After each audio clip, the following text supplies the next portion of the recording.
Suppose करो एक चीज है, हम क्या बोलते हैं, जैसे अगर आप साइंस पढ़े हो तो आप लोगों ने देखा होगा गैलीलियो से पहले जो चर्च से एक संदेश पास हुआ था 1400-1300 ईस्वी की बात है, 1500 कुछ होगा, मतलब एग्जैक्टली नहीं पता। उसमें यह बोला गया था कि जो सूरज है वो धरती के इर्द गिर्द चक्कर लगाता है, जैसे ये बोला गया, और सब लोगों ने उस चीज को एक्सेप्ट कर लिया। तो वो एक जनरल थॉट बन गया। क्या बन गया था? जनरल थॉट बन गया। कोई उसको क्वेश्चन नहीं कर पा रहा, क्योंकि प्योर ऑर्डर कहां से होता है? चर्च से आया। और आपको पता है कोई चीज जब रिलीजियस होती है तो उसको हम क्वेश्चन नहीं करते, जबकि देखा जाए दुनिया में सबसे ज्यादा नुकसान रिलीजन ने किया है, लेकिन फिर भी रिलीजन के पॉइंट से कोई भी बात आती है तो उसको क्वेश्चन नहीं किया जाता। तो वही पॉइंट वहां पर था कि ये एक जनरल थॉट बन गया था। तो जो कोई चीज एक जनरल थॉट बन जाती है उसको हम पैराडाइम बोलते हैं। क्या बोल देते हैं? उसको हम पैराडाइम बोल देते हैं कि एक जनरल पैराडाइम बन चुका है। लेकिन फिर गैलीलियो जब आता है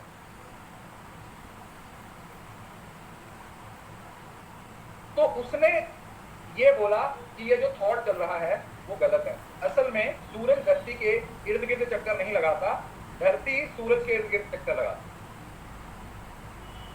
जब उसकी बात को किसी ने नहीं माना, आई थिंक उसको सजा भी दी गई, इसके लिए उसको फांसी पे लटकाया गया, क्या किया गया मुझे नहीं पता क्या किया गया था, लेकिन इस चीज के लिए उसको कोई ना कोई पनिशमेंट दी गई उस टाइम पे। क्यों? क्योंकि इतने सारे लोग एक थॉट को फॉलो कर रहे हैं और अचानक से कोई बंदा उनके थॉट पे, उनके बिलीफ के ऑपोजिट कोई बात आके बोल दे तो लोग एक्सेप्ट नहीं करेंगे। लेकिन धीरे धीरे लोगों ने इस बात को एक्सेप्ट किया। दैट मीन्स ये एक पैराडाइम शिफ्ट हुआ। हो सकता है उसके बाद भी पैराडाइम शिफ्ट हो। तो एक पर्टिकुलर कंसेप्ट को जब बहुत सारे लोग फॉलो करते हैं वो एक जनरल थॉट बन जाता है, तो हम उसको एक पैराडाइम बोल देते हैं। और धीरे धीरे चीजें इस तरीके से काम करती हैं कि थॉट्स चेंज होते हैं और पैराडाइम शिफ्ट है वो लगातार होता रहता है। जैसे आपके सिलेबस में कोई ना कोई एक टॉपिक ऐसा होगा जिसके अंदर अलग अलग टाइम पे अलग अलग थ्योरीज होंगी, क्लासिकल, न्यू क्लासिकल, मॉडर्न, समझ रहे हो? जैसे सपोज करो पहले क्लासिकल आए, इको की बात कर लो, बिजनेस मैनेजमेंट की बात कर लो, क्लासिकल आए, उन्होंने अपने हिसाब से बता दिया कि ये थ्योरी इस तरीके से काम करती है। क्लासिकल के बाद सपोज करो न्यू क्लासिकल आ गए, उन्होंने बोल दिया कि नहीं नहीं भाई ये थ्योरीज तो काम नहीं करती है, अब ये वाली थ्योरीज काम करती है। फिर अभी मॉडर्न वाले आ गए, मॉडर्न वाले क्या बोलते हैं कि नहीं नहीं न्यू क्लासिकल्स वाले भी झूठ बोलते थे, जो हम बोल रहे हैं वो सच्चाई है। तो एक पैराडाइम ये हुआ, दूसरा पैराडाइम ये हुआ, तीसरा पैराडाइम ये हुआ, और यहां से यहां तक, यहां से यहां तक जो चीजें हो रही हैं इसको आप पैराडाइम शिफ्ट का नाम दे देते हो। इसको आप क्या नाम देते हो? पैराडाइम शिफ्ट का नाम दे देते हो। मतलब अपने टाइम पे वो चीज बिल्कुल सही है, अपने टाइम पे वो चीज सही है। मतलब ये जो लोग बोल रहे थे ये इस टाइम के हिसाब से सही था, ये जो लोग इस टाइम पे बोल रहे थे ये इस हिसाब से सही था, और ये जो लोग इस हिसाब से हो क्या रहा है, ये चेंज क्यों हो रहा है? चेंज इस वजह से हो रहा है क्योंकि टाइम एक सा नहीं रह रहा, शिफ्ट लगातार होता रहेगा। जैसे अगर आज देखा जाए अभी जो चीजें चल रही है, आज से 20 साल बाद ऐसा होगा क्या? बताओ, आज से 20 साल के बाद आप चीजें ऐसे होंगी क्या? या आज से 20 साल पहले ऐसी थी क्या? मतलब जब आपका जन्म हुआ था, या सपोज करो जब आप पहली क्लास में थे, जब आप फर्स्ट क्लास में थे, और जब आप अभी मास्टर्स में हो गए हो, तो आपको लगता है कि चीजें चेंज हुई हैं? यस, बिल्कुल चेंज हुई हैं। अब हमारे माँ बाप ने इंटरनेट का दौर नहीं देखा था, या ये समझ लीजिए कि हमारे दादा दादी ने तो टीवी का दौर भी नहीं देखा था। उन्होंने टीवी का दौर नहीं देखा, तो वो टीवी का दौर कब आया? हमारे माँ बाप के टाइम पे आया। अब हमारे माँ बाप के बाद जो हमारा दौर चल रहा है ये इंटरनेट का दौर आ गया। अब आज से 20 साल बाद, 25 साल बाद जब हमारे बच्चे आगे आएंगे तो वहां पर आर्टिफिशियल इंटेलिजेंस पता नहीं कहां पर पहुंच चुका होगा। Are you getting the point? तो यही चीज है जिसको आप पैराडाइम शिफ्ट बोल देते हो, और एक पर्टिकुलर टाइम पे पर्टिकुलर थॉट को फॉलो करने वाले लोगों को एक पैराडाइम के फॉलोअर बोल देते। किसी को इस बात में कोई दिक्कत? मीनिंग समझ आ गया पैराडाइम का? जो पैटर्न है वो लगातार चेंज होते रहते हैं, लेकिन एक पर्टिकुलर पैटर्न एक पर्टिकुलर टाइम पे एक पैराडाइम की शेप में रहता है। जब बहुत सारे लोग उसको क्या करते हैं, उसको फॉलो करते हैं, बहुत सारे लोग उस पर भरोसा करते हैं, बहुत सारे लोग उस पर क्या करते हैं, भरोसा करते हैं। उम्मीद करता हूं ये बात आपको समझ आ गई।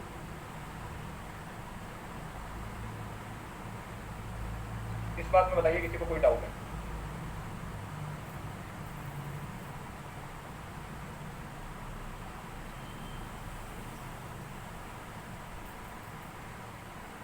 समझ आ गया? चलो अब दो चीजें जो हमने स्टार्टिंग में पढ़ी थी उसी को रिलेट करेंगे ताकि आगे सारी चीजों को समझना। ट्रेंड बोल सकते हो, कुछ भी बोल सकते हो, आपकी इच्छा है। ट्रेंड बोल दो, पैटर्न बोल दो। पूरी रिसर्च को लगभग आप दो हिस्सों में डिवाइड कर सकते हो। पहला हिस्सा होता है जिसको आप बोल देते हो क्वांटिटेटिव, और दूसरा हिस्सा होता है जिसको आप बोल देते हो क्वालिटेटिव। एक हिस्सा होता है जिसको आप क्वांटिटेटिव बोल देते हो और एक हिस्सा होता है जिसको आप क्वालिटेटिव बोलते हो। ये रिसर्च के टाइप में बहुत हेल्प करेगा आपको आगे, तो इसको अच्छे से समझना। क्वांटिटेटिव बोल देते हो और क्वालिटेटिव बोल देते हो। एक को क्या बोल देते हैं? क्वांटिटेटिव बोल देते हैं, एक को हम क्वालिटेटिव बोल देते हैं। ठीक है, अब क्या डिफरेंस है इन दोनों के अंदर वो समझने की कोशिश। क्वांटिटेटिव का मतलब होता है जब आप रिसर्च करने के लिए जो डेटा है वो न्यूमेरिक डेटा यूज करते हैं। न्यूमेरिक का मतलब नंबर्स का इस्तेमाल करते हो। किसका इस्तेमाल करते हो? When you use the number, जिसको ऑब्जर्व किया जा सकता है, क्वांटिफाई किया जा सकता है, नंबर की बात है। और जब क्वालिटेटिव की बात की जाती है तो यहां पर न्यूमेरिकल डेटा यूज करके नॉन न्यूमेरिक डेटा इस्तेमाल किया जाता है। क्या किया जाता है? नॉन न्यूमेरिक डेटा इस्तेमाल किया जाता है। नॉन न्यूमेरिक का मतलब जो क्वांटिटेटिव नहीं है, जो क्वालिटेटिव है। और इसमें ज्यादातर स्टडी किसकी की जाती है? बिहेवियर की जाती है। इसमें जो स्टडी हो रही है वो किसकी हो रही है? वो बिहेवियर की स्टडी हो रही है। किसकी स्टडी हो रही है? हम बिहेवियर की स्टडी कर रहे हैं। Yes sir, are you getting the point? अभी तुम्हें उससे कितना प्यार है ये नंबर्स में बता सकते हो क्या? नहीं बता सकते। सर मैं उसे 1.5 किलो प्यार करता हूँ, 2.5 किलो प्यार करता हूँ, 1 क्विंटल प्यार करता हूँ, बता सकते हो क्या? नहीं बता सकते ना, काउंट नहीं कर सकते। तो इस तरीके की चीजों को स्टडी करना जहां पर चीजों को क्वांटिफाई नहीं किया जा सकता, उसके लिए हम क्वालिटेटिव रिसर्च का इस्तेमाल करते हैं। क्वालिटेटिव, इसका क्वालिटेटिव का इस्तेमाल। इसको एक बहुत सिंपल से तरीके से याद रखना। जो क्वांटिटेटिव रिसर्च है ये आपका पहला पैराडाइम है जिसको हम बोलते हैं पॉजिटिव। हमारे दो पैराडाइम है जिसको हम पढ़ने वाले हैं। पहला पैराडाइम है जिसको हम क्या बोल देते हैं कि ये पॉजिटिविज्म की बात है। पॉजिटिविज्म, पॉजिटिविज्म का मतलब क्या हुआ?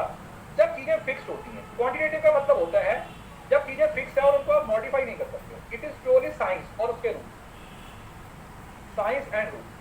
कि साइंस के द्वारा जिस चीज को आप साबित कर सकते हो वही सच है।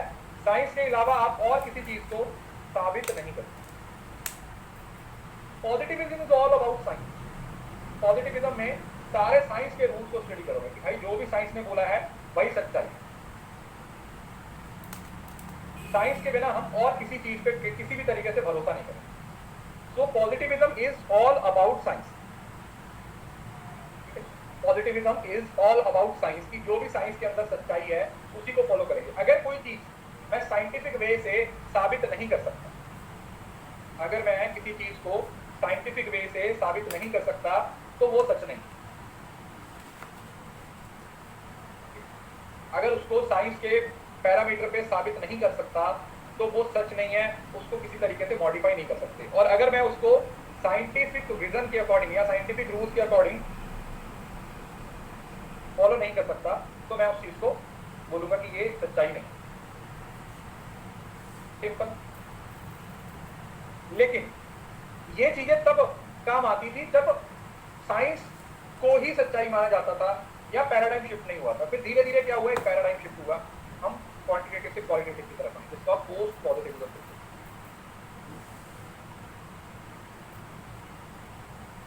क्या बोलते हैं? पोस्ट पॉजिटिविज्म बोलते हैं। पोस्ट पॉजिटिविज्म का मतलब क्या हुआ? जहां पर साइंस को साइड पे रख के ये बोला गया कि भैया साइंस के साथ साथ सोशल साइंस की भी जरूरत है। हमें किसकी जरूरत है? हमें सोशल साइंस की भी जरूरत है। साइंस के बेसिस पे हम आगे नहीं बढ़ सकते। तो बोले कि साइंस के बेसिस पे हम आगे बढ़ेंगे सिर्फ और सिर्फ साइंस के बेसिस पे, तो वो पॉसिबल नहीं है। ह्यूमन वैल्यूज को, ह्यूमन इंटरवेंशंस को इंक्लूड किया गया कि किसी चीज को अगर मैं अपने हिसाब से मॉडिफाई करना चाहूं तो मैं मॉडिफाई कर सकूं। तो ये दोनों एक दूसरे के क्या हो गए? ऑपोजिट हो गए। ये बोलते कि हाँ भाई साइंस, अब देखो तुम किसी को कितना प्यार करते हो, तुम्हारे दिल में किसी के लिए कितना प्यार है, इसको साइंस के थ्रू प्रूव कर सकते हो क्या? नहीं कर सकते। साइंटिफिक पॉइंट, साइंस तो नंबर पे काम करती है, फैक्ट्स पे काम करती है, लेकिन सोशल साइंस का मतलब तुम्हारी अपनी सब्जेक्टिविटी, तुम उसको एक्सप्रेस कैसे करते हो। तो जब साइंस के साथ आप सोसाइटी को रिलेट कर देते हो, जब आप साइंस के साथ साथ सोसाइटी को रिलेट कर देते हो, साइंस के साथ साथ ह्यूमन बिहेवियर को रिलेट कर देते हो, ह्यूमंस को रिलेट कर देते हो, तो उसको हम क्या बोल देते हैं? That is what we call post positive. उसको आप पोस्ट पॉजिटिविज्म का नाम देते हैं। तो ये कहीं ना कहीं ऑब्जेक्टिव अप्रोच है आपकी, और ये आप लोगों की सब्जेक्टिव अप्रोच।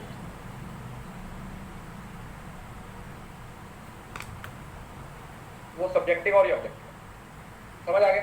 तो यही पॉजिटिविज्म और पोस्ट पॉजिटिविज्म है। ठीक है, अगर आपको ये समझ आ गया तो पैराडाइम में आपको फिर कोई दिक्कत नहीं आएगी, बड़े आराम से समझ आएगी। तो जो पैराडाइम का वर्ड का नाम है वो सबसे पहले कुहन के द्वारा इसकी डेफिनेशन है वो दी गई थी।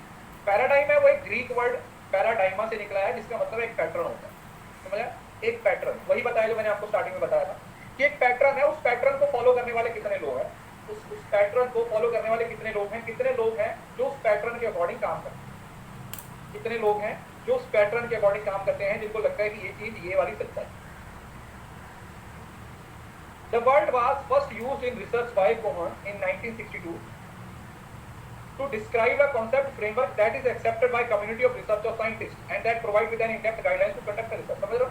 एक पर्टिकुलर सोसाइटी में रहने वाले एक पर्टिकुलर लोगों के द्वारा जिस चीज को एक्सेप्ट किया गया उसको हम क्या बोल देते हैं? That is what we call paradigm. अच्छा, ये एक पर्टिकुलर टाइम पे एक पर्टिकुलर चीज को फॉलो किया हुआ है, सब लोग उस पर क्या कर रहे हैं? भरोसा कर रहे हैं। सब लोग उस चीज पे क्या कर रहे हैं? भरोसा कर रहे हैं कि अच्छा यार इसका मीनिंग ये होता है, अच्छा इसका मीनिंग ये होता है, इसका मीनिंग अगर ये होता है, इसका मीनिंग ये होता है।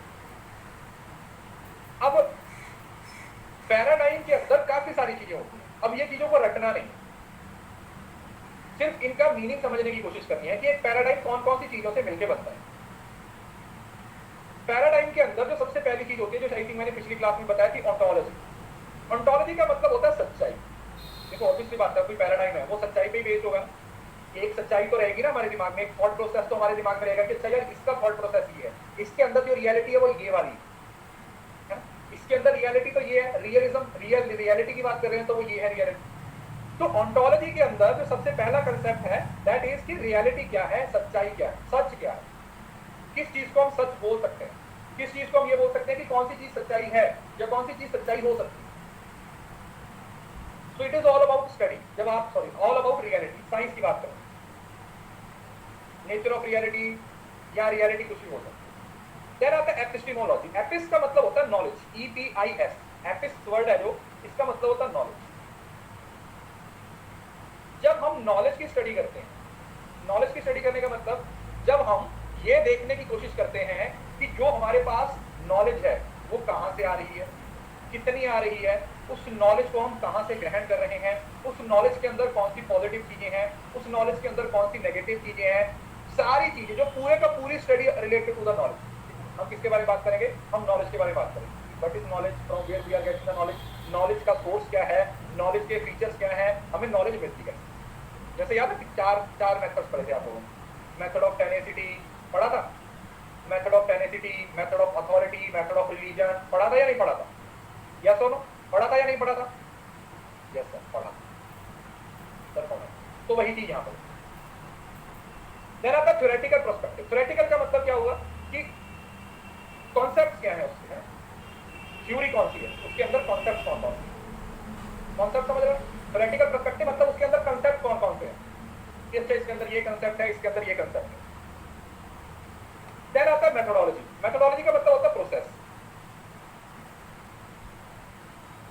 देखो मेथड का मतलब होता है तरीका, ध्यान से समझना, मेथड और मेथोडोलॉजी में डिफरेंस समझना। मेथड का मतलब होता है तरीका और उस तरीके को अप्लाई करने को मेथोडोलॉजी बोलते हैं, समझ रहे हो ना? मेथड एक नाउन है और मेथोडोलॉजी एक वर्ब है। मीनिंग समझ आया? अगर मैं रिसर्च को बोल दूं कि मेथड है तो रिसर्च करना मेथोडोलॉजी। अगर मैं बोल दूं कि आइडियलिज्म एक तरीका है, आइडियलिज्म की एप्लीकेशन उसकी मेथोडोलॉजी। देन आता सोर्स। सोर्स का मतलब है कि जो डेटा, जो क्वांटिटेटिव नंबर्स हम इस्तेमाल करने वाले हैं उसको हम कहां से लेने वाले हैं, जो तरीके, जो सोर्सेज हम इस्तेमाल करने वाले हैं, वो सोर्स हमें कहाँ से मिलने वाले हैं और उन सोर्सेज को हम किस तरीके से अप्लाई करने वाले हैं। तो what data can we collect, हम उस डेटा को किस तरीके से कलेक्ट कर सकते हैं। व्हाट इज द डेटा, वो प्राइमरी होगा या सेकेंडरी होगा, बताया था। प्राइमरी डेटा और सेकेंडरी डेटा में डिफरेंस बताया था, आपको याद है? डिफरेंस बताया था बेटा कि what is the difference between primary and secondary data. जो प्राइमरी डेटा है वो ये वो वाला डेटा है जहां पर हम इस चीज पे फोकस करने की कोशिश करते हैं कि पहली बार में जो डेटा कलेक्ट किया जाता है उसको प्राइमरी डेटा बोल दिया जाता है, और जो सेकंड टाइम पे डेटा कलेक्ट किया जाता है या जो ऑलरेडी सिलेक्ट हो चुका है उसको हम सेकेंडरी डेटा बोलते हैं। ठीक है, अब ये देखो ऑन्टोलॉजी मैंने आप लोगों को बता दिया। ऑन्टोलॉजी का मतलब क्या होता है? रियलिटी, है ना, रियलिटी के बारे में। जो ऑलरेडी सिलेक्ट हो चुका है उसको हम सेकेंडरी डेटा बोलते हैं। जो डेटा कलेक्ट किया जाता है उसको प्राइमरी डेटा बोल दिया जाता है, और जो सेकंड टाइम पे डेटा कलेक्ट किया जाता है या जो ऑलरेडी सिलेक्ट हो चुका है उसको हम सेकेंडरी डेटा बोलते हैं। ठीक है, अब ये देखो ऑन्टोलॉजी मैंने आप लोगों को बता दिया। ऑन्टोलॉजी का मतलब क्या होता है? रियलिटी, है ना, रियलिटी के बारे में। रियलिटी के बारे में मैं बात करता हूँ कि what is real, what is reality, सच्चाई क्या है। इसका सच्चाई क्या है? जब हम सच्चाई की बात करते हैं तो वो हमारी ऑन्टोलॉजी हो जाती है। फिर आता है एपिस्टेमोलॉजी, कि वो नॉलेज हमें कैसे मिलेगी। एपिस्टेमोलॉजी का मतलब क्या हुआ? नॉलेज, नॉलेज का फ्रेमवर्क, नॉलेज। और एक और नया वर्ड आ गया यहाँ पर, एक्सियोलॉजी। एक्सियोलॉजी का मतलब है वैल्यू सिस्टम, वैल्यू मतलब एथिक्स, कि कौन सी चीज सही है। एथिक्स क्या होते हैं असल में? कोई चीज सही है या कोई चीज गलत है, राइट और रॉन्ग। जब आप दो चीजों को डिफाइन कर देते हो सही और गलत के पैरामीटर पे, है ना, जब आप दो चीजों को डिफाइन कर देते हो सही और गलत के पैरामीटर पे, तो उसको हम क्या बोल देते हैं? उसको हम एक्सियोलॉजी बोल देते हैं। क्या चीज सही है, क्या गलत है। तो एपिस्टेमोलॉजी का मतलब स्टडी ऑफ नॉलेज, नॉलेज की स्टडी को बोलते हैं हम एपिस्टेमोलॉजी। ऑन्टोलॉजी का मतलब सच्चाई, रियलिटी को हम बोलते हैं ऑन्टोलॉजी। एक्सियोलॉजी का मतलब होता है एथिक्स, कोई चीज सही है या गलत है। तो इन तीनों को अगर ऐड कर दो, देखो एपिस्टेमोलॉजी,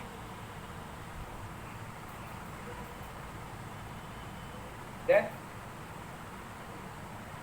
ऑन्टोलॉजी प्लस एक्सियोलॉजी, इसके बराबर हो जाएगा रिसर्च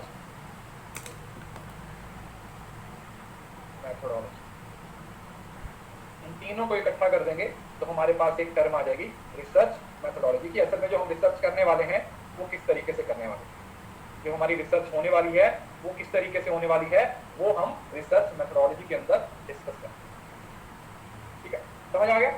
देखो ये ना, इसमें घुमा फिरा के आपको क्वेश्चन नहीं पूछा जाएगा, सीधा सीधा मीनिंग पूछा जाएगा। एक्सियोलॉजी का मतलब होता है बेटा एथिक्स। जैसे हमारी पर्सनल जिंदगी में एथिक्स है, यस और नो। आपको पता है कि कोई चीज सही है या कोई चीज गलत है। आपको कोई चीज पता है ना कि कोई चीज सही है या गलत है। मतलब आप सपोज करो आप सड़क पे जा रहे हो, गाड़ी लेके जा रहे हो, तो आप किसी ने भी ठोक दोगे गाड़ी को? नहीं ना, क्योंकि आपको पता वो गलत है। तो हमारे खुद के कुछ मॉरल्स हैं, हमारे खुद के कुछ एथिक्स हैं। उन एथिक्स की एप्लीकेशन या उन एथिक्स को किस कैटेगरी के अंदर डिफाइन किया जाता है, उसी कैटेगरी को एक्सियोलॉजी बोल दिया जाता है।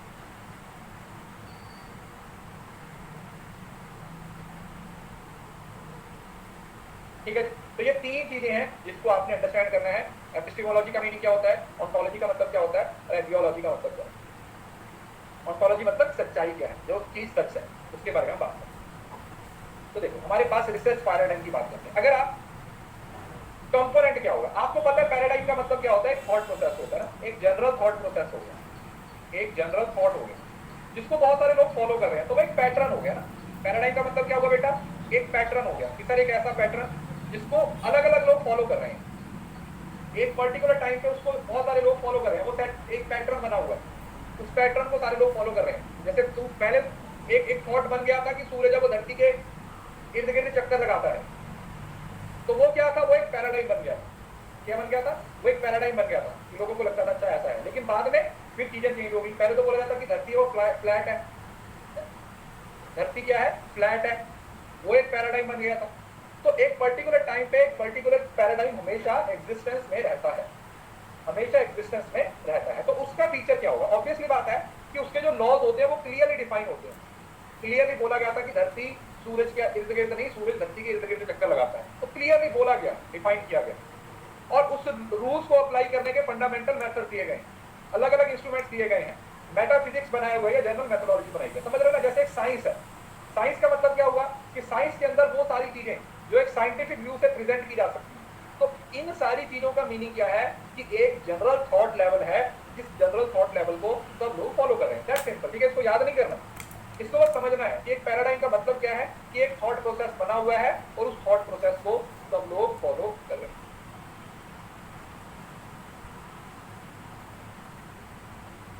एक थॉट प्रोसेस है, उसको मेटाफिजिक्स का मतलब होता है बियॉन्ड फिजिक्स, जिसको फिजिकल एग्जिस्टेंस में दिखाया नहीं जा सकता। तो बियॉन्ड मतलब जिसको फिजिकल एग्जिस्टेंस में दिखाया नहीं जा सकता, जिसको फिजिकल एग्जिस्टेंस में दिखाया नहीं जा सकता, जो ऑब्स्ट्रैक्ट है। समझ रहे हो? जो ऑब्स्ट्रैक्ट है, थिंकिंग में है, जैसे ऑब्स्ट्रैक्ट का मतलब समझ रहे हो ना, जो दिमाग में है, जिसको दिखा, आत्मा है जैसे, समझ रहे हो ना, जैसे आत्मा है। अब आत्मा देखी जा सकती है। ऑब्स्ट्रैक्ट मतलब एक ऐसी चीज जो एक थिंकिंग प्रोसेस का ही पार्ट है, जिसको आप एक्सप्लिसिटली, जिसको आप टेंजिबिलिटी में किसी को दिखा नहीं सकते। जैसे समय, टाइम, ये क्या है? समय है। समय को दिखा सकते हो? टाइम को दिखा सकते हो? नहीं, इनविजिबल है। हवा, हवा को दिखा सकते हो? नो, इनविजिबल है। तो ये सारी चीजें मेटाफिजिक्स का पार्ट है। ये किसका पार्ट है? ये मेटाफिजिक्स का पार्ट। क्लियर? अब हमारे पास रिसर्च के वैसे बहुत सारे पैराडाइम है, यहाँ पर आपको जो लिखे हुए हैं। आप लोगों ने कौन से दो पैराडाइम को याद रखना है? आप लोगों ने ये दो पैराडाइम को याद रखना है। अभी इनको डिटेल में पढ़ाऊंगा, ठीक है? 1 मिनट का ब्रेक ले लीजिए। पॉजिटिविज्म, ये सारे फीचर्स को दिमाग में रखने की कोशिश कीजिए, और पोस्ट पॉजिटिविज्म, ये वाले कुछ फीचर्स अपने दिमाग में रखने की कोशिश कीजिए, ठीक है? फिर इसको हम डिटेल में पढ़ेंगे।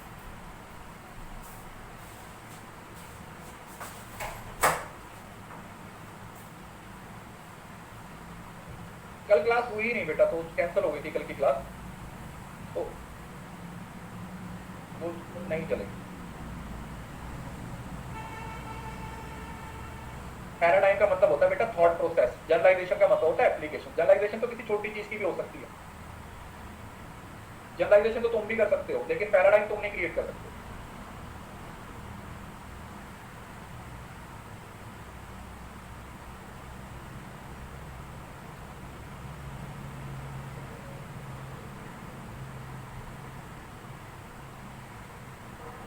एक्सप्लिसिटली जो क्लियरली बोला जाता है कि क्लियरली तुम्हारे सामने है।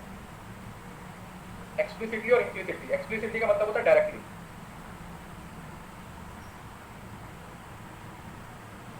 मेटाफिजिक्स का मतलब बेटा जिसकी कुछ फिजिकल एग्जिस्टेंस नहीं है, इसकी फिजिकल एग्जिस्टेंस नहीं है, इनविजिबल है।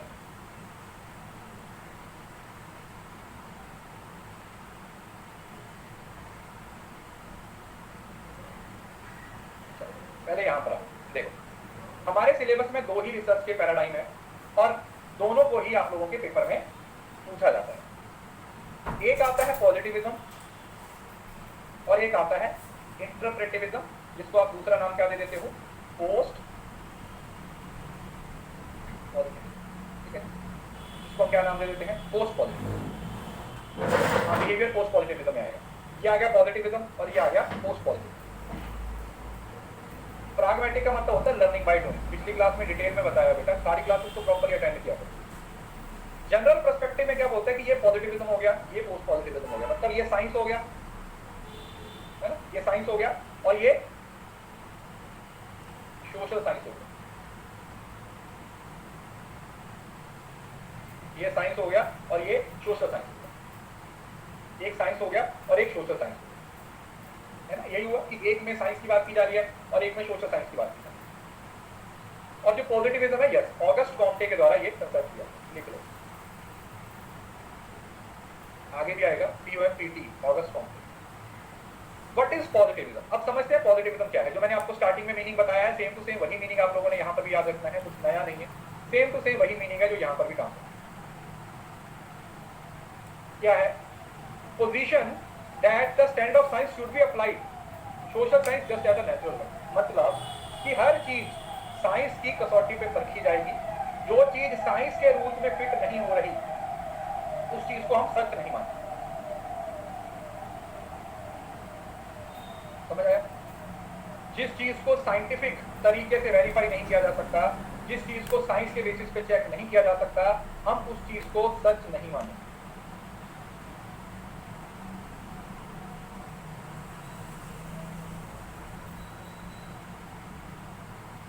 ओनली साइंस की बात को सच माना जाएगा, ओनली उस चीज को हम सच्चाई मानेंगे जिस चीज को साइंस के बेसिस पे प्रूव किया जा सकता है। बहुत बढ़िया। लेकिन इसके ऑपोजिट जब हम पोस्ट पॉजिटिविज्म में आते हैं तो चीजें चेंज हो जाती हैं। इन्होंने क्या बोला कि जरूरी नहीं है कि हर चीज को साइंस के तराजू पे ही जोड़ा जाए, क्योंकि पुराने टाइम पे यह चीज एप्लीकेबल है कि ठीक है भाई, हर चीज अगर साइंस पे है तो हम उसको सच मान सकते हैं। लेकिन आज जैसे जैसे चीजें चेंज हो रही हैं तो वो जो साइंटिफिक स्टडी है वो भी चेंज हो रही है, जो कि साइंस से चेंज होके किसमें कन्वर्ट हो रही है, सोशल साइंस में कन्वर्ट हो रही है, जो कि साइंस से कन्वर्ट होके किसमें आ रही है, सोशल साइंस में आ रही है। कि आप हर चीज को साइंस के पैरामीटर पे मेजर नहीं कर सकते, किसी के बिहेवियर को, किसी की ऑब्जर्वेशन को, जितने भी क्वालिटेटिव एस्पेक्ट हैं, जितने भी क्वालिटेटिव एस्पेक्ट्स हैं वो सारे सोशल एनालिसिस का पार्ट है। इसका पार्ट है सोशल एनालिसिस का, मतलब साइंस प्लस सोसाइटी, इसकी बात हो रही है। हम बात कर रहे हैं कि एक साइंस है और साथ ही साथ उसके सोसाइटी है। जब तक हम साइंस के साथ सोसाइटी को लेकर नहीं चलेंगे, जब तक हम साइंस के साथ सोसाइटी को लेकर नहीं चलेंगे, तब तक हमें रिजल्ट नहीं मिलेंगे।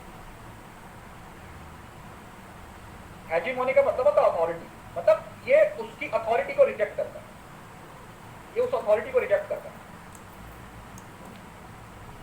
ठीक है, ये उसको रिजेक्ट करता है। तो मीनिंग समझ आ गया, पॉजिटिविज्म और पोस्ट पॉजिटिविज्म का बेसिक मीनिंग समझ आ गया कि हम पॉजिटिविज्म की बात करते हैं जहां पर हर चीज को साइंस के तराजू पे तोला जाता है, ये माना जाता है कि साइंस के अंदर अगर ये बोला है तो सच्चाई है। पोस्ट पॉजिटिविज्म में बोल दिया गया कि नहीं भैया, हम साइंस की जो अथॉरिटी है या साइंस में जो लिखा हुआ है हम उसको हमेशा सच नहीं मानेंगे, हम साइंस के साथ साथ सोशल साइंस को भी सच मानेंगे। समझ आया? Is it clear? सबसे पहले आता है पॉजिटिविज्म। अब ये तो बहुत डिटेल में है, इतना तो आपको ये पेपर के पॉइंट ऑफ व्यू से ठीक है, ये ज्यादा जरूरी नहीं है, फिर भी मैं आप लोगों को एक बार समझाऊंगा। आप लोगों ने दिमाग में क्या रखना है, पॉजिटिविज्म मतलब साइंस, इतनी ही चीज है, इसी से क्वेश्चन बनेगी, इतनी ही चीज है जिससे आपके क्वेश्चन बनेंगे। पॉजिटिविज्म का कंसेप्ट किसके द्वारा दिया गया था, ऑगस्ट कॉन्टे के द्वारा दिया गया था, जिसमें उसने बोला कि जो साइंस बनती है ये वो over the period of time बनती है। साइंस भी ऐसा नहीं है कि रातों रात बन जाती है, ठीक है, साइंस भी ऐसा नहीं है कि रातों रात बन जाती है, साइंस को भी over the period of time है वो लगता है। जब तक आप साइंटिफिक विजन में उन सारी चीजों को अप्लाई नहीं करते हो तब तक वो साइंस भी नहीं बनती है। मतलब आज जो आप साइंस के रूल्स को देख रहे हो तो ये क्या ओवर द नाइट बन गए नहीं, इनको पता नहीं कितने कितने 100 साल 50 साल लगे हैं, तब जाके एक रूल बनता है, तब जाके एक लॉ बनता है। तो ये सारी चीजें काफी टाइम लेती है। So according to him each branch of our knowledge passes successive through different theoretical conditions। उसने बोला कि जितनी भी कोई भी लॉ जब बनता है ना तो वो तीन चीजों से निकल के बनता है। पहले वो थ्योरी से निकलता है, फिर वो फिक्टिशियस, फिर वो मेटाफिजिक्स बनता है और देन वो एब्स्ट्रैक्ट बनता है। समझ आया? पहले उसने बोला कि पहले वो हमारे दिमाग में थ्योरी के पर्सपेक्टिव से आता है, थ्योरी से फिर वो थिंकिंग में आता है, मेटाफिजिक्स का मतलब थिंकिंग में आता है, और देन वो साइंस बनता है। उसके बाद क्या बनता है, वो साइंस बनता है। ये तीन चीजों को याद रखना है। कोई भी चीज सबसे पहले थ्योरेटिकल पर्सपेक्टिव से आती है, फिर एक दिमाग में कॉग्निटिव बेसिस पे या मेटाफिजिक्स के बेसिस पे आती है, और लास्ट में साइंटिफिक स्टेज के बेसिस पे आती है। इन तीन स्टेजेस को लेके चलेंगे तभी हमारे पास कोई कंसेप्ट बनेगा। फिक्टिशियस मतलब जिसको अभी आप स्टडी कर रहे हो पर कंप्लीट नहीं हुआ। फिक्टिशियस वैसे शुरुआती दौर के फिक्टिशियस का मीनिंग अलग अलग होते हैं, यहाँ पर आप समझ लीजिए कि जिसपे आप अभी कॉन्सेप्ट अप्लाई करने की कोशिश कर रहे हैं, जिसकी अभी शुरुआत हुई है। साइंस असल में कहाँ पे बन रहा है, कौन सी स्टेज है जिसपे कोई कंसेप्ट साइंटिफिक बन गया, थर्ड स्टेज पे। लेकिन थर्ड स्टेज पे आने के लिए उसको पहले तीनों स्टेजेस को क्रॉस करना पड़ेगा। जब वो पहले तीनों स्टेजेस को क्रॉस करेगा तभी वो थर्ड स्टेज पे बनेगा, राइट। अब सबसे पहले आता है थ्योरेटिकल की बात होती है, यहाँ पर एप्लीकेशन नहीं होती। अगर आप पुराने टाइम की बात करते हो तो जो प्रीस्ट और मिलिट्री मैन थे, जब उन्होंने इस पूरी दुनिया को अपने काबू में रखा हुआ, बताया था, प्रीस्ट और मिलिट्री, सारा दुनिया का कंट्रोल किसके पास था? या तो मिलिट्री के पास था या जो प्रीस्ट होते थे, चर्च के लोग होते थे, उनके पास होता था। और वो भी 3 अलग अलग चीजों में विश्वास करते थे। पहला होता था फेटिशिज्म। फेटिशिज्म का मतलब क्या हुआ कि भैया तंत्र मंत्र,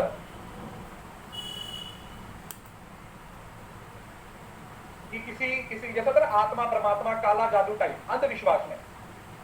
फेटिशिज्म का मतलब क्या हुआ कि वो जो काला जादू, समझ रहे ना, वहां से शुरुआत होती है, क्योंकि साइंस बनने से पहले वो अंधविश्वास ही होता है। तो पॉलीथिज्म का मतलब क्या हुआ? पोली का मतलब होता है मोर देन वन। पोली का मतलब क्या हुआ? एक से ज्यादा। जब लोगों का अलग अलग चीजों पे विश्वास आने लगा, हर किसी ने अपना अपना भगवान बना लिया। किसी ने पत्थर को भगवान मान लिया, किसी ने किसी गुरु को भगवान मान लिया, किसी ने किसी मूर्ति को भगवान मान लिया। लोगों ने अपने अपने व्यू पॉइंट के अकॉर्डिंग अपने अपने भगवान बना लिए।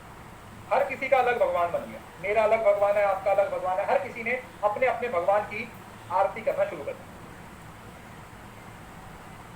अब तीसरे पे आ गया मोनोथीज्म। मोनोथीज्म का मतलब जब सब लोग एक भगवान की पूजा करने लगे, जब लोगों को लगा कि नहीं नहीं भाई, भगवान तो एक, गॉड एक ही है, भगवान एक ही है, एक से ज्यादा नहीं, सबका मालिक ही। ठीक है, तो ये कहां पर था? ये थ्योरेटिकल कंसेप्ट में। उसके बाद आया मेटाफिजिक्स। मेटाफिजिक्स में जो आर्मी का कंट्रोल था वो किसके पास आ गया? वो लॉयर्स के पास आ गया। और पॉजिटिविज्म में सारा कंट्रोल किसके पास आ गया? इंडस्ट्री या फिर जो लोग साइंस को मानते थे उनके पास आ गया। जो लोग साइंस को मानते थे उन लोगों के पास जो कंसेप्ट है वो पहुंच। तो पॉजिटिविज्म का मीनिंग समझ आ गया? पॉजिटिविज्म का मतलब होता है एक आइडियल स्टेज जहां पर आप लोगों की को सिर्फ साइंस के साथ जोड़ते हो, साइंस को सच मान रहे हो, साइंस के अलावा किसी चीज को सच नहीं मान रहे हो। और उसकी 3 अलग अलग स्टेज है कि पहले थ्योरी की बात हो रही है, फिर उसकी कॉग्निशन की बात हो रही है, माइंड की बात हो रही है, और उसके बाद साइंस की बात हो रही है। पहले थ्योरी की बात हो रही है, फिर अब्स्ट्रैक्ट स्टेज की बात हो रही है। अब्स्ट्रैक्ट, अरे अब्स्ट्रैक्ट का मतलब होता है बेटा माइंड। अब्स्ट्रैक्ट जो आपको दिखता नहीं है, समझ रहे हो ना, उस थ्योरी की एप्लीकेशन को समझ रहे हो। अब्स्ट्रैक्ट का मतलब जो थिंकिंग से रिलेटेड है, जो थिंकिंग से रिलेटेड है, अमूर्त है, जो दिख नहीं रहा, जिसकी कोई फिजिकल एग्जिस्टेंस नहीं है, जिसकी कोई फिजिकल एग्जिस्टेंस नहीं है। थर्ड स्टेज में फिर वो इंडस्ट्रियलिस्ट, जो एक्चुअली में साइंस को मान रहे हैं, साइंटिस्ट आ गए, इंडस्ट्रियलिस्ट आ गए, जिन लोगों ने इन सारी चीजों पे भरोसा करना शुरू कर दिया कि नहीं, अब तो सच्चाई यही है, साइंस ये है, तो साइंस को ही हम फॉलो करेंगे।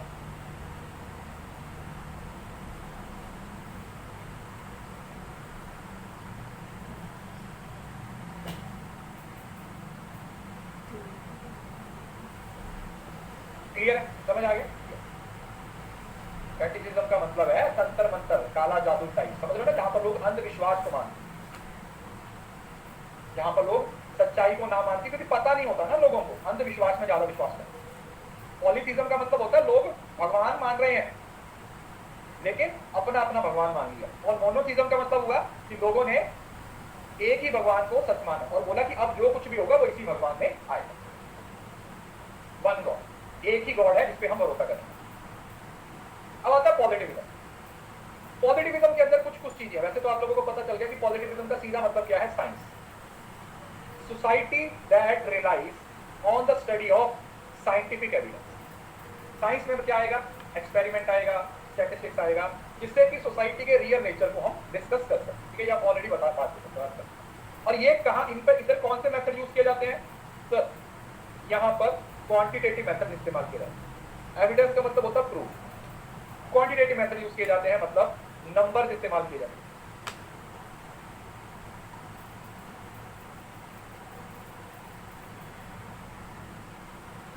यहां पर नंबर्स का इस्तेमाल किया जाता है, यहां पर नंबर्स इस्तेमाल किए जाते हैं। It claims that all knowledge must be verified through scientific method. तो पॉजिटिविज्म क्या बोलता है कि दुनिया में जितनी भी नॉलेज है ना, उसको साइंस के पैरामीटर पे, साइंस के तराजू पे तोलो। अगर वो साइंस के तराजू पे तोलने के बाद सही साबित हो रही है तो हम बोलेंगे कि ये साइंटिफिक वेरिफिकेशन किया जा सकता है, अदरवाइज वो साइंटिफिक विजन का पार्ट नहीं बनता। All scientific methods are able to provide empirical, observable and measurable evidence। अब ये किसकी बातें हैं? ये सब साइंस की बातें हैं। साइंस में आप चीजों को इंपीरिकल मतलब जो एक्सपीरियंस पे बेस्ड होता है, पढ़ा है ना इंपीरिकल, जहां पर आपका पर्सनल एक्सपीरियंस मैटर करता है। ऑब्जर्वेबल जिसको ऑब्जर्व किया जा सकता है, चीजों चेंज हो रही है आपके सामने, आप उसको ऑब्जर्व कर रहे हो। और मेजर का मतलब, मेजर समझ रहे हो ना, हिंदी में मेजर को मतलब जैसे आंकलन करना, आंकलन ही बोल देते हैं, मेजर करना, किसी चीज को मापना, तोलना, मापना या तोलना, मतलब मापा जा सकता है, तोला जा सकता है किससे, क्योंकि ये सब चीजें कहां पर आएंगी, जहां पर आप टोटल क्वांटिटी की बात करें, हाँ इवेल्युएट कर, आप बात किसकी कर रहे हो, you are talking about quantitative, हम सिर्फ और सिर्फ क्वांटिटेटिव एस्पेक्ट की बात कर रहे हैं और किसी एस्पेक्ट की हम यहाँ पर बात नहीं कर रहे। अब यहाँ पर एक और बहुत अच्छा पॉइंट लिखा हुआ है, इसको अगर आप ध्यान से पढ़ो, ये क्या बोल रहा है कि जो पॉजिटिविज्म है ना भाई, वो इंट्यूशन को, थियोलॉजी को और मेटाफिजिकल नॉलेज को इग्नोर करता है। मतलब क्या हुआ, पॉजिटिविज्म में हम किसकी बात करते हैं कि आपके अंदर से कोई आवाज आ रही है, अगर वो साइंटिफिक नहीं है तो आप उस चीज को इग्नोर कर देते। थियोलॉजी का मतलब समझ रहे हो ना, जो कि भगवान ने ये किया, भगवान ने ये किया, आप उस पर भी भरोसा नहीं करते हो। और मेटाफिजिकल नॉलेज जो बियॉन्ड फिजिकल है, जो अब्स्ट्रैक्ट है, आप उस पर भी भरोसा नहीं कर रहे। तो आप भरोसा किस पे कर रहे हो सर? हम भरोसा एक ही चीज पे कर रहे हैं, किस पे हम भरोसा कर रहे हैं? लॉजिक पे, हम भरोसा कर रहे हैं एक्सपेरिमेंट पे, हम भरोसा कर रहे हैं साइंस पे। साइंस के अलावा हर चीज को आप रिजेक्ट कर दो, साइंस के अलावा आप हर चीज को क्या कर दोगे बेटा? रिजेक्ट कर दोगे। अगर साइंस में कोई चीज लिखी हुई है वो सच्चाई है, बाकी सारी चीजों को साइड पे कर दो।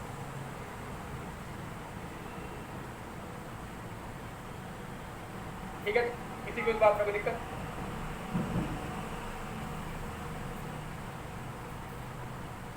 In these type of studies, research findings are usually observable and quantifiable. अगर मैं एक नॉर्मल आपको बताऊं कि चलो हम बोलते हैं कि पॉजिटिविज्म का कंसेप्ट किसको है, इसका कनेक्शन किसके साथ हुआ? साइंस के साथ। और साइंटिफिक रिसर्च के फीचर्स क्या है? आप बोलोगे कि सर इंपीरिकल होना जरूरी है, तो साइंस में आपका एक्सपीरियंस होना, मतलब किसी चीज पे एक्सपीरियंस करोगे तभी तो वो साइंस बनेगी, तभी तो आप उसको थ्योरी बनोगे। आप बोलते हो कि क्या बोलते हैं, न्यूटन के एग्जांपल पे आते हैं, न्यूटन के एग्जांपल पे आते हैं। तो न्यूटन ने जो वो सेब को नीचे गिरते देखा था, वो इंपीरिकल था या नहीं था? एविडेंस बेस्ड था या नहीं था? एविडेंस बेस्ड था या नहीं था? यस, बिल्कुल। देन आता है मेजरेबल। अब अगर कोई चीज साइंटिफिक है तो उसको मेजर किया जा सकता है? यस सर, बिल्कुल मेजर किया जा सकता है। क्या उसके अंदर एविडेंस है? क्या उसके अंदर सबूत है? यस सर, उसके अंदर सबूत है।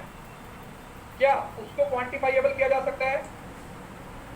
यस सर, किया जा सकता है, क्वांटिफाई किया जा सकता है। Yes sir, it is easy to quantify. Clear? तो all these things are related to science. ये सारी चीजें किसके साथ रिलेटेड है? साइंस के साथ रिलेटेड। ये सारी चीजें किसके साथ रिलेटेड है बेटा? साइंस के साथ रिलेटेड, लॉजिक के साथ रिलेटेड है। कोई चीज साइंस है तो उसके अंदर ये सारी चीजों का होना जरूरी है। अगर ये सारी चीजें हैं तो सही है, और अगर नहीं है तो नहीं। चलो इसको ना और बहुत सिंपल करता हूं, यहां पर पॉजिटिविज्म को आप अरेंज मैरिज की तरह याद रख सकते हैं। मतलब सब कुछ फिक्स है, आप अपनी तरफ से कुछ नहीं कर सकते। और पोस्ट पॉजिटिविज्म को लव मैरिज की तरह याद कर लो कि भाई सब कुछ तुम्हारे हाथ है।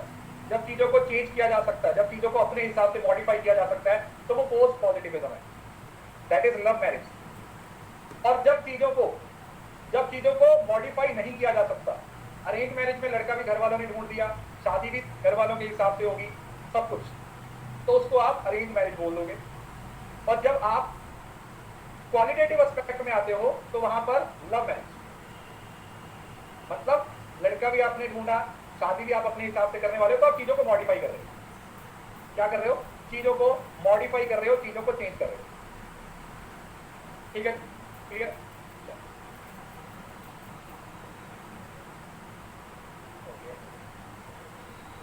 अब साइंस को इतनी इंपॉर्टेंस इसमें क्यों दी जाती है?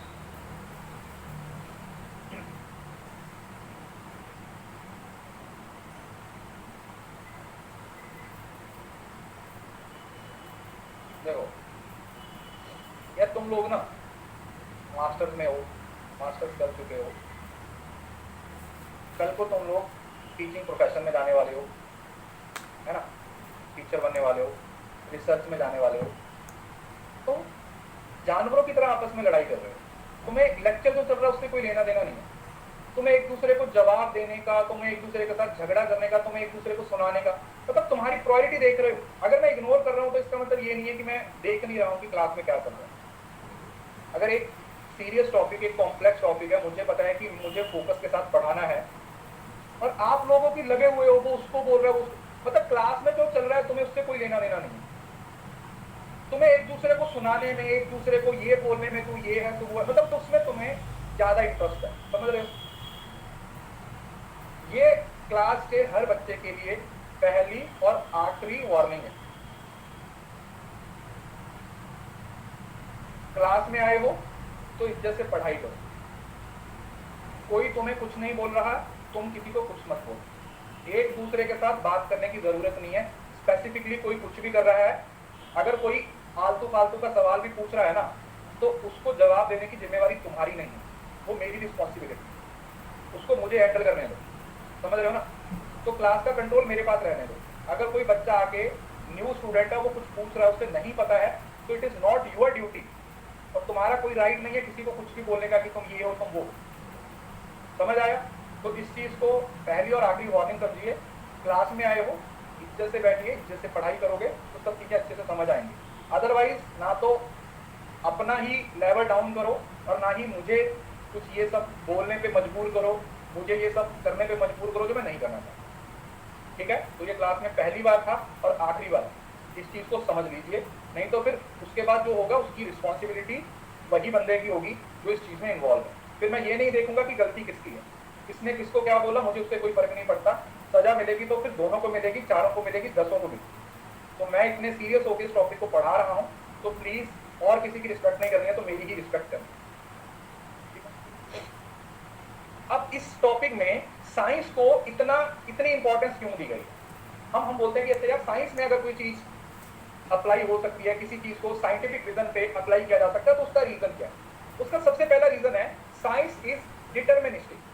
डिटर्मिनिस्टिक का मतलब क्या होता है कि साइंस के अंदर चीजों को आप डिटरमाइन कर सकते हो, साइंस के अंदर आप चीजों को डिस्कवर कर सकते हो, साइंस के अंदर हम चीजों को अप्लाई कर सकते हैं। हम एक्स से वाई की वैल्यू को फाइंड आउट कर सकते हैं, वाई से एक्स की वैल्यू को, मतलब आप एग्जैक्ट रिजल्ट फाइंड आउट कर सकते हैं।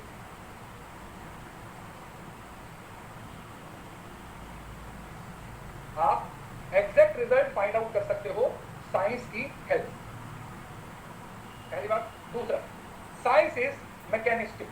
मैकेनिस्टिक का मतलब क्या हुआ कि जो मैकेनिकल इन नेचर है, मैकेनिकल इन नेचर का मतलब कि आप साइंटिफिक मेथड्स का इस्तेमाल कर सकते हो, समझ रहे हो, मशीन्स का इस्तेमाल कर सकते हो, लेबोरेटरी में चीजों को अप्लाई कर सकते हो, समझ रहे, लैब के अंदर आप चीजों को अप्लाई कर सकते हो। आप अंडरस्टैंड कर सकते हो कि यार अगर मैं दो एसिड्स को आपस में मिला के देखना चाहता हूं तो उसको मैं लैब के अंदर टेस्ट कर सकता हूं, उसको चेक कर सकता हूं। Science use method. साइंस में कितने सारे मेथड हैं, जैसे sample, measurement, analysis and reaching conclusion about hypothesis. एक पर्टिकुलर कंक्लूजन पे पहुंचने के लिए हम अलग अलग मेथड्स का इस्तेमाल करते हैं। इसको आप बोल देते हो कि हाँ ये साइंटिफिक मेथड्स है, all these are scientific methods. ये सब क्या है, ये आपके सारे साइंटिफिक मेथड हैं। देन आता है साइंस डील विद इंपीरिज्म। इंपीरिज्म के बारे में मैंने अभी आपको बताया था कि ये आपके एक्सपीरियंस पे बेस्ड है। वो एक्सपीरियंस जिसको आप मेजर कर सकते हो, आप देख सकते हो, आप ऑब्जर्व करो। इस वजह से उसके अंदर अपने आप क्या आ जाती है, ऑब्जेक्टिविटी आ जाती है, ये चीजें इस तरीके से काम कर रही हैं। This is how the things actually works in positivism. कि पॉजिटिविज्म के अंदर चीजें इस तरीके से काम करती हैं और हमें इनको इसी तरीके से चलाना होता है। हमें इन चीजों को इसी तरीके से क्या करना होता है, चलाना होता है। That is the true vision of positive. लेकिन जहां पर पॉजिटिविज्म के इतने सारे फायदे हैं, वहां पर इसका एक बहुत बड़ा नुकसान भी है। नुकसान क्या है कि जिस टाइम में हम जी रहे हैं, या जिस टाइम के अंदर हम आज की बात कर रहे हैं, आज के टाइम पर हर चीज साइंस के बेसिस पे एप्लीकेबल नहीं होती। यस और अगर मैं बोलूं कि हर चीज को साइंटिफिक तरीके से प्रूव करके दिखाओ, नो यू कांट। अभी बताया था कि तुम्हारे दिल में क्या चल रहा है, उसको तुम साइंटिफिक वे से क्वांटिफाई नहीं कर सकते। उस चीज के लिए हमें क्वालिटेटिव एस्पेक्ट की जरूरत पड़ती है। किसकी जरूरत पड़ती है, उसके लिए हमें क्वालिटेटिव एस्पेक्ट की जरूरत पड़ती है। भाई चीजों को क्वांटिटेटिव ना रखे, क्वालिटेटिव की बात समझ लो। तो ड्रॉबैक क्या है, If a theory says A only occur when B and C combine, then B can never be A. That simply means कि लेटरल थिंकिंग को एलिमिनेट कर देता है। लेटरल थिंकिंग का मीनिंग क्या होता है या लेटरल नॉलेज का मतलब क्या होता है? कोई चीज जो आपने आज सीखी है लेकिन आप उसको अप्लाई करने वाले हो कभी इन फ्यूचर में जाके। जैसे फॉर एग्जांपल आपने वोकैबुलरी का कोई आज वर्ड सीखा, वोकैबुलरी का आपने एक नया वर्ड सीखा, अब सीखा तो आपने आज, लेकिन अप्लाई उसको आपने किया सपोज करो 10 दिन के बाद, 15 दिन के बाद, तो that is what we call lateral thinking. तो पॉजिटिविज्म में हम लेटरल थिंकिंग की जो इंपॉर्टेंस है उसको समझ नहीं पाते हैं, हम उसको इग्नोर करते हैं।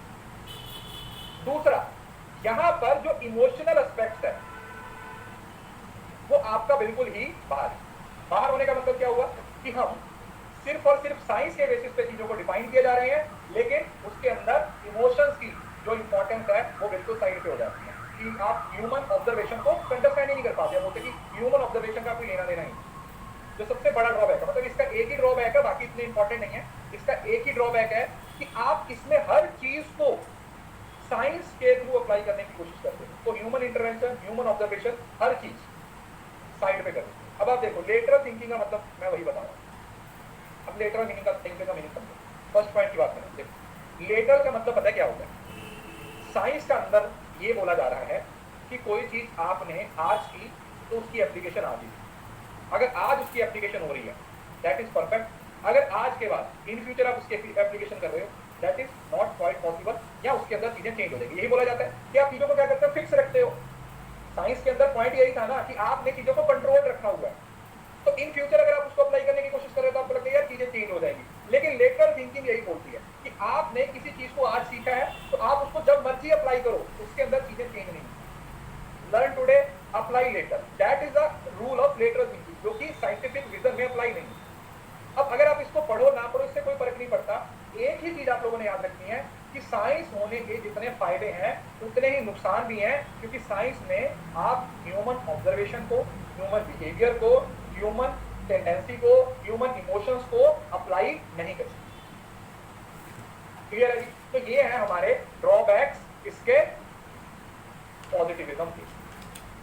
पॉजिटिविज्म में साइंस तो है लेकिन साइंस के साथ ह्यूमन ऑब्जर्वेशन को टोटली इग्नोर किया गया। अच्छा, किसी पैराडाइम में शिफ्ट कैसे होता है? किसी पैराडाइम में शिफ्ट कैसे होता है या क्यों होता है? मेरे को एक बात बताओ, हम साइंस से सोशल साइंस तक आने की क्या जरूरत है? बताओ, हमें साइंस से सोशल साइंस तक आने की क्यों जरूरत पड़ी? वो इस वजह से जरूरत पड़ी क्योंकि साइंस में बहुत सारी लिमिटेशंस आ गई। साइंस में बहुत सारी चीजें थी जो मिसिंग थी, तो मिसिंग गैप्स को कवर करने के लिए नई चीजों के ओरिजिन की वजह से हमें एक नए पैराडाइम की जरूरत है। हमें एक नए पैराडाइम की जरूरत पड़े। यार एक नया पैराडाइम क्या है? अच्छा, इस नए पैराडाइम की हमें इस वजह से एप्लीकेशन की जरूरत है क्योंकि साइंस ने तो इमोशंस को इग्नोर कर दिया। तो इमोशंस को इग्नोर साइंस ने कर दिया, लेकिन हम थोड़ी ना कर सकते हैं, तो हमें तो इमोशंस को अंडरस्टैंड करना पड़ेगा। तो इस वजह से जब इमोशंस की बात आती है तब हमारे पास एक नया पैराडाइम आता है, जिसको क्या नाम दिया गया है? इसको नाम दिया गया है पोस्ट पॉजिटिविज्म।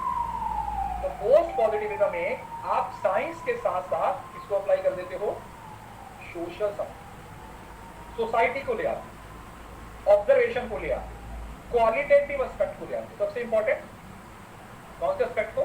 क्वालिटेटिव एस्पेक्ट को ले आते हो कि भैया सिर्फ नंबर की बात नहीं करेंगे, सिर्फ क्वांटिटेटिव की बात नहीं करेंगे, हमें साथ ही साथ क्वालिटेटिव की बात भी करनी। In philosophy and models of scientific inquiry post positivism, post इंफिनिज्म भी बोल देते हैं, is meta theoretical since critics amend positivism, मतलब पॉजिटिविज्म को अमेंड किया है ना। पॉजिटिविज्म के अंदर जो गलतियां थी, पॉजिटिविज्म के अंदर जो जो चीजें मिसिंग थी उनमें सुधार किया, उनके अंदर चेंज किया, और हम पोस्ट पॉजिटिविज्म पे आते। Post positivism argue that theories, hypotheses, background knowledge and values of researcher can influence what is observed. इन्होंने क्या बोल दिया, जैसे यहाँ पर पॉजिटिविज्म है थे तो वहां पर क्या बोल रहे थे कि जो रिसर्चर है वो अलग है और जो उसकी रिसर्च है वो अलग है, क्योंकि साइंस है तो रिसर्चर रिसर्च में अपनी कोई ऑब्जर्वेशन तो ऐड नहीं कर सकता, तो इस वजह से रिसर्चर अलग हो गया जी, रिसर्च अलग होगी। यही हुआ कि जो रिसर्चर है वो अलग हो गया, रिसर्च अलग होगी। लेकिन अब इसके अंदर उस चीज को इग्नोर किया। अब इसने बोला कि जो रिसर्च है ना वो अपनी रिसर्च को खुद से इन्फ्लुएंस कर सकता है। क्यों? क्योंकि अब हमने अपनी पर्सनल ऑब्जर्वेशन को ऐड ऑन करती है। हम अपनी रिसर्च को इन्फ्लुएंस कर रहे हैं। मेरे हिसाब से जैसे एक कोई एक्सपेरिमेंट किया जा रहा है, एक एक्सपेरिमेंट किया जा रहा है, तो जरूरी नहीं है कि अगर उसको 4 लोग एक्सपेरिमेंट को कर रहे हैं तो चारों का रिजल्ट सेम आएगा। सेम कब आएगा? अगर वो एक साइंटिफिक एक्सपेरिमेंट है, उसमें सिर्फ साइंस की एप्लीकेशन। लेकिन अगर उसके अंदर बिहेवियर की एप्लीकेशन है, उसके अंदर पोस्ट पॉजिटिविज्म की एप्लीकेशन है, तो सभी का रिजल्ट क्या आएगा बेटा? तो सभी का रिजल्ट डिफरेंट आएगा। लेकिन अब मुझे ये बताइए कि जो सबका डिफरेंट आया, क्या वो सही है या गलत है? जो सबका अलग आया वो सही है या गलत है? ये सही है। क्यों? क्योंकि ये कंसेप्ट ही सब्जेक्टिव है। ये कंसेप्ट ही सब्जेक्टिव है। हर बंदा अपने हिसाब से चीजों को आइडेंटिफाई कर रहा है, हर बंदा अपने हिसाब से चीजों को मॉडिफाई कर रहा है। बोला कि सिर्फ फैक्ट के बेसिस पे काम नहीं कर सकते, आपको सब्जेक्टिव ओपिनियन की बात करनी पड़ेगी, लॉजिकल इंपीरिज्म की बात की जाएगी, हर बंदे का अपना व्यू पॉइंट होगा। आजकल इंस्टा पे रील्स आता है ना पीओवी, तो उसको याद रखना आपने। पीओवी, हर किसी का पॉइंट ऑफ व्यू मैटर करता है जब हम पोस्ट पॉजिटिविज्म की बात करते हैं। जब हम पोस्ट पॉजिटिविज्म की बात करते हैं तो हर इंसान का पॉइंट ऑफ व्यू मैटर करता है। तो मेरा पॉइंट ऑफ व्यू पर्सनल हो सकता है, तुम्हारा पॉइंट ऑफ व्यू पर्सनल हो सकता है, लेकिन एंड में जो रिजल्ट आ रहा है वो अलग अलग भी होगा, लेकिन हम उसको सही मानेंगे कि हर किसी का पॉइंट ऑफ व्यू अलग अलग होने के बावजूद भी एक जैसा है। जैसे ये अगर आप इन दोनों के डिफरेंस की बात करते हो तो बिल्कुल सिंपल तरीके से समझो। यहाँ पर आप पॉजिटिविज्म में डिडक्शन की बात करते हो। मैंने बताया था डिडक्शन में 100% कोई चीज सच्चाई है, क्योंकि ऑलरेडी एक थ्योरी बनी हुई है ना, बताया था एक थ्योरी बनी हुई है सर, उस थ्योरी को सिर्फ वेरीफाई करना है। लेकिन यहाँ पर इंडक्शन है, और इंडक्शन किस पे बेस्ड होती है? प्रोबेबिलिटी पे बेस्ड होती है। किस पे बेस्ड होती है? प्रोबेबिलिटी पे बेस्ड होती है कि आप किसी चीज को फाइंड आउट करने की कोशिश कर रहे हो, वो हो रही है या नहीं हो रही है, वो अलग बात है। ये आ गया आपका क्वांटिटेटिव इन नेचर, ये हो गया आपका क्वालिटेटिव इन नेचर, ये आपका ऑब्जेक्टिव इन नेचर हो गया, ये आपका सब्जेक्टिव इन नेचर हो गया, ये डिटरमिनिस्टिक बताया था ना, डिटरमाइन कर सकते हो और रिजल्ट हमेशा एक ही आएगा। इसको नॉन डिटरमाइन बोला गया, क्यों? क्योंकि मैं ऑब्जर्व कर रहा हूं तो मेरा अपना रिजल्ट है, उसी चीज को तुम ऑब्जर्व कर रहे हो तो तुम्हारा अपना रिजल्ट है, कोई चौथा बंदा ऑब्जर्व कर रहा है तो उसका अपना रिजल्ट है। तो हर किसी के रिजल्ट अलग अलग आ रहे हैं, लेकिन जो सच्चाई है वो एक ही है। जो सच्चाई है वो एक ही है। एब्सोल्यूट रियलिटी, एब्सोल्यूट रियलिटी का मतलब क्या हुआ कि साइंस ही रियल है, साइंस के अलावा किसी चीज को सच नहीं माना जा सकता। और ये क्या बोलता है? क्रिटिकल रियलिटी है। मेरे हिसाब से मेरी अपनी रियलिटी है, तुम्हारे हिसाब से तुम्हारी अपनी रियलिटी है। स्ट्रक्चर्ड है, प्रॉपर क्योंकि क्वांटिटेटिव है, अनस्ट्रक्चर्ड है। यहाँ पर जो हम सैम्पलिंग मेथड यूज करेंगे वो प्रोबेबिलिटी सैम्पलिंग है, ठीक है। मे भी शायद आपको प्रोबेबिलिटी सैम्पलिंग का नहीं पता होगा, ये टॉपिक पूरा आएगा। फिलहाल आप लोगों ने याद रखना है प्रोबेबिलिटी सैम्पलिंग, इसको रैंडम सैम्पलिंग भी बोलते हैं, इसको आप रैंडम सैम्पलिंग भी बोल देते हो। और इधर नॉन प्रोबेबिलिटी को आप नॉन रैंडम भी बोलते हो, ठीक है। ये आगे पढ़ेंगे अपन, रैंडम सैम्पलिंग क्या होता है, नॉन रैंडम सैम्पलिंग क्या होता है, ये सब कुछ पढ़ेंगे। ये साइंटिफिक हो गया, ये ह्यूमनिस्टिक हो गया। क्यों? क्योंकि आप ह्यूमंस की बात कर रहे हो,